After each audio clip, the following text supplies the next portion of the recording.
రైతు, అతని సోమరి కొడుకులు. ఒక గ్రామంలో రామయ్య అనే రైతు నివసించేవాడు. అతను ఎంతో కష్టపడతాడు. అతనికి రవి, రాజు, రమణ అనే ముగ్గురు కొడుకులు ఉన్నారు. ఈ ముగ్గురు ఎంతో బలంగా, ఆరోగ్యంగా ఉంటారు. కానీ సోమరిపోతులు. తన కొడుకుల ప్రవర్తన చూసి వారి భవిష్యత్తు గురించి, తన పొలం గురించి చింతించేవాడు రామయ్య. ఒకరోజు రామయ్యకు ఒక ఆలోచన వస్తుంది. అప్పుడు రామయ్య తన కుమారులను పిలిచి అంటాడు, మన పొలంలో నేను ఒక నిధిని దాచిపెట్టాను. అది ఎవరు కనిపెట్టి తెస్తారో వారికే సొంతమవుతుందని చెప్తాడు. ఇది విన్న ఆ ముగ్గురు మరుసటి రోజు పొలం దగ్గరకు వెళ్ళి నిధిని వెతికే పనిలో పడతారు. రవి ఒక దగ్గర వెతుకుతుంటే రాజు మరొక దగ్గర వెతుకుతాడు. రమణ పొలం మధ్యలో వెతుకుతుంటాడు. అలా మొత్తం పొలాన్ని ఈ ముగ్గురు తవ్వేస్తారు. కానీ వారికి ఏమీ దొరకదు.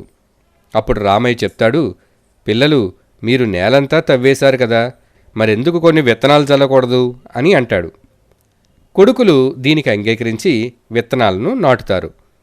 కొన్ని రోజుల తరువాత పంట పండుతుంది.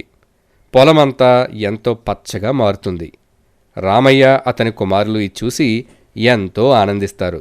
అప్పుడు రామయ్య, పిల్లలు, ఇదే నేను మీకిస్తానన్న అసలైన నిధి అని అంటాడు. ఆ రోజు నుంచి రవి, రాజు, రమణలు బద్ధకాన్ని వదిలేసి పని చేయటం మొదలుపెడతారు. నీతి: కష్టపడితే వచ్చే ఫలితం ఎంతో ఆనందాన్నిస్తుంది. స్నేహితుడి మోసం. రామ్ ఒక పెద్ద వ్యాపారస్తుని కొడుకు. అతని తండ్రి చనిపోయాక అతనికి ఆస్తిగా ఆభరణాలతో నిండిన ఒక ఇనప పెట్టి లభిస్తుంది. ఒకరోజు రామ్ పనిమీద పట్టణానికి వెళ్ళవలసి వస్తుంది. అందుకోసం తన దగ్గర ఉన్న నగల పెట్టెను వడ్డీ వ్యాపారం చేసే తన స్నేహితుడు రవి దగ్గరకు తీసుకుని వెళ్తాడు. ఇది మా నాన్న నాకు ఇచ్చిన ఆస్తి. నేను పట్టణానికి వెళ్ళి కొన్ని రోజుల తర్వాత వస్తాను. అప్పటి వరకు దీన్ని నీ దగ్గర ఉంచునేస్తామా? నువ్వేం దిగులు పడకో, దీన్ని నేను జాగ్రత్తగా ఉంచుతాను అంటాడు రవి.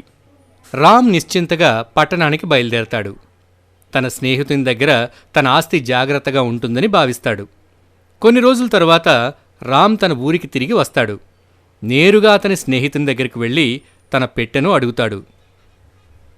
రవి కొంచెం తటపటాయిస్తూ, నువ్విచ్చిన ఇనప్పెట్టెను ఎలకలు తినేశాయి. నేనేం చేయలేకపోయాను మిత్రమా అని అంటాడు. రామ్కు తన స్నేహితుని యొక్క దురాశ, మోసం అర్థమవుతుంది. రవి తనను మోసం చేశాడని తెలుసుకొని ఏదో ఒక విధంగా తన పెట్టెను తను తిరిగి పొందాలని అనుకుంటాడు. అలాగే రవికి తగిన బుద్ధి కూడా చెప్పాలనుకుంటాడు. కొన్ని రోజుల తర్వాత రామ్ రవి దగ్గరికి వెళ్ళి, రవి, మీ అబ్బాయిని నాతో ఒకసారి పంపుతావా? కొద్దిసేపు మా ఇంటికి కాపలా కావాలి అంటాడు. ఈ రామ్తో నా కొడుకును పంపితే ఇల్లు కాపలా కాసినందుకు ఏదైనా డబ్బో బహుమతో నా కొడుకిచ్చి పంపుతాడు అని అనుకుంటాడు. వెంటనే సరేనని తన కొడుకుని రామ్తో పంపుతాడు. మర్నాడు ఉదయమే రామ్ రవి దగ్గరకు పరిగెత్తుకుంటూ వచ్చి, అయ్యో మిత్రమా, ఘోరం జరిగిపోయింది. నీ కొడుకుని తీసుకొస్తుంటే ఒక కాకి ఎత్తుకుపోయింది అంటాడు. అవాకైన రవి, కాకి నా కొడుకుని ఎత్తుకుపోవడం ఏంటి అని అడుగుతాడు. ఎలుకలు నా ఇనప పెట్టెను తినేయగలిగినప్పుడు నీ కొడుకును కాకి ఎత్తుకుపోవడంలో వింతేముంది అని అంటాడు రాము. రవికి విషయం మొత్తం అర్థమవుతుంది. వెంటనే రామ్కు క్షమాపణ చెప్తాడు. తను చేసిన తప్పుకు క్షమించమని వేడుకుంటాడు. రామ్ యొక్క పెట్టెను తిరిగి ఇచ్చేస్తాడు. తిరిగి ఇద్దరూ మంచి స్నేహితులవుతారు. నీతి: నమ్మిన వారిని మోసం చేయటం చాలా చెడ్డ అలవాటు. ఫ్రెండ్స్, ఈ స్టోరీ మీకు నచ్చిందా? అయితే లైక్ చేయండి. ఇంకా మా ఛానల్ను సబ్స్క్రైబ్ చేసుకోండి. అలాగే ఈ వీడియోని మీ ఫ్రెండ్స్కి షేర్ చేయడం మర్చిపోకండి. Okay, bye. మళ్ళీ కలుద్దాం.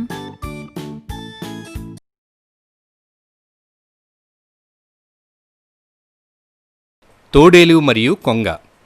ఒకరోజు ఒక తోడేలు తన భోజనంలో చేపని తింటుంటుంది. సడన్గా చేప ముళ్ళు తోడేలు గొంతులో చిక్కుకుంటుంది. అది దాన్ని మింగడానికి చాలా ప్రయత్నిస్తుంది. కానీ అది మింగుడు పడదు. ఆ ముళ్ళు తోడేలును ఎంతగానో బాధిస్తుంది.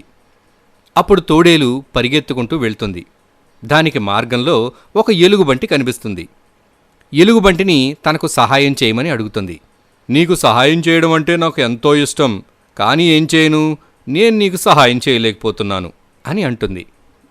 అప్పుడు తోడేలు నక్క దగ్గరకు వెళ్తుంది. నక్క, ప్లీజ్ నాకు సహాయం చేయవా అని అంటుంది.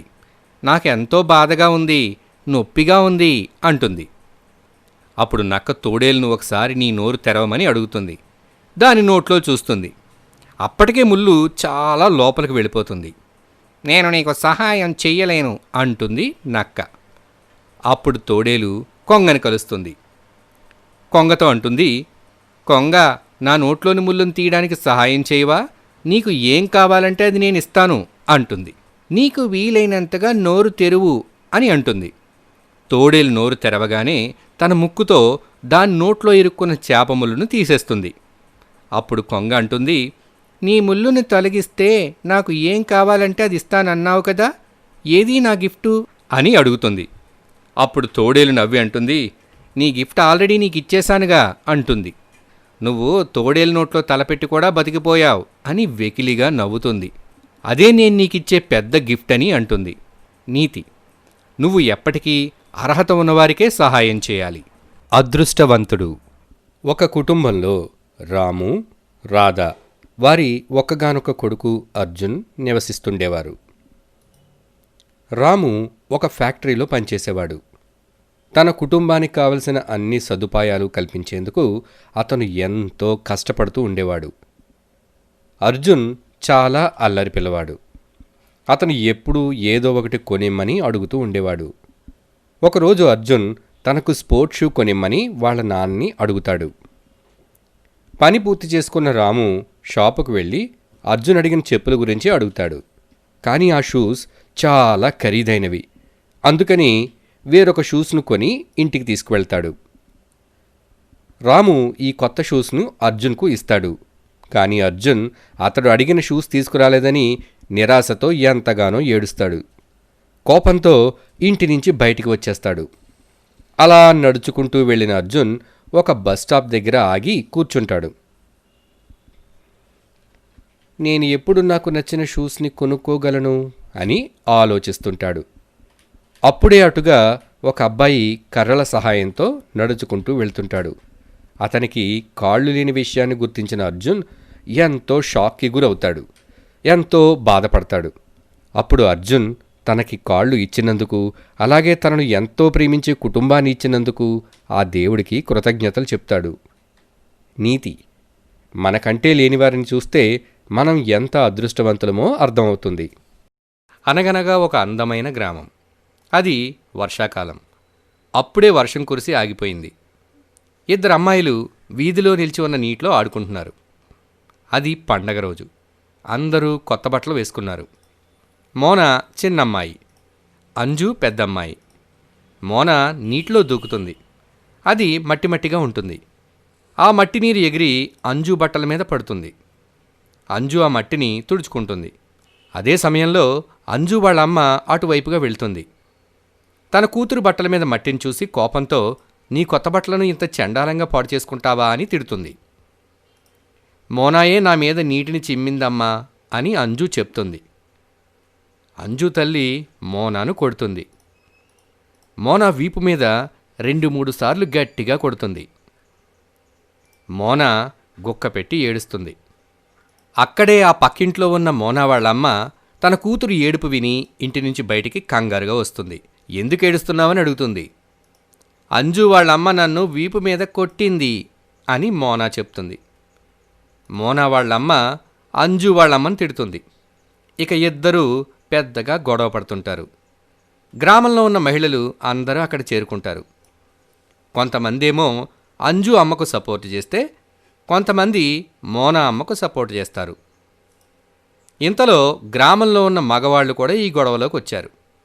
ఇక ఈ గొడవ ఎంతకీ ఆగలేదు. అప్పుడే అంజు వాళ్ళ అమ్మమ్మ ఇంటి నుంచి బయటకు వస్తుంది. ఇది పండగ రోజు, ఎవ్వరూ గొడవ పడద్దని చెప్తుంది. కానీ ఎవ్వరూ ఆమె మాటలను వినరు, ఆమెను పట్టించుకోరు. ఇంతలో అంజు, మోనా ఆ గొడవ గురించి మర్చిపోయి ఇద్దరూ మళ్ళీ ఫ్రెండ్స్ అయిపోతారు. గొడవ జరుగుతున్న ప్రాంతం నుంచి బయటికి వెళ్ళి మళ్ళీ ఆడుకోవడం మొదలు పెడతారు. అప్పుడు బామ్మ అంటుంది, చూడండి, ఆ పిల్లలు వాళ్ళ గొడవను మర్చిపోయారు. వాళ్ళు ఎంతో ఆనందంగా ఆడుకుంటున్నారు. మళ్ళీ వాళ్ళు స్నేహితులైపోయారు. కానీ మీరు పెద్దలు ఇంకా గొడవ పడుతూనే ఉన్నారు. వారిని చూస్తే మీకు సిగ్గువేయడం లేదా అని అంటుంది. అక్కడ గొడవ పడుతున్న వారంతా ఆ పిల్లలను చూసి సిగ్గుపడి అక్కడి నుంచి వారింటికి వెళ్ళిపోతారు. చిన్నపిల్లలు చాలా సులభంగా మర్చిపోతారు, క్షమించగలుగుతారు. ఏపీ మరియు తెలంగాణ స్టేట్ సిలబస్ 1 నుండి 10వ తరగతి వరకు తెలుగు మరియు ఇంగ్లీష్ మీడియం ఉచిత యూట్యూబ్ వీడియోల కోసం సబ్స్క్రైబ్ చేసుకోండి ప్రతిభ యూట్యూబ్ ఛానల్.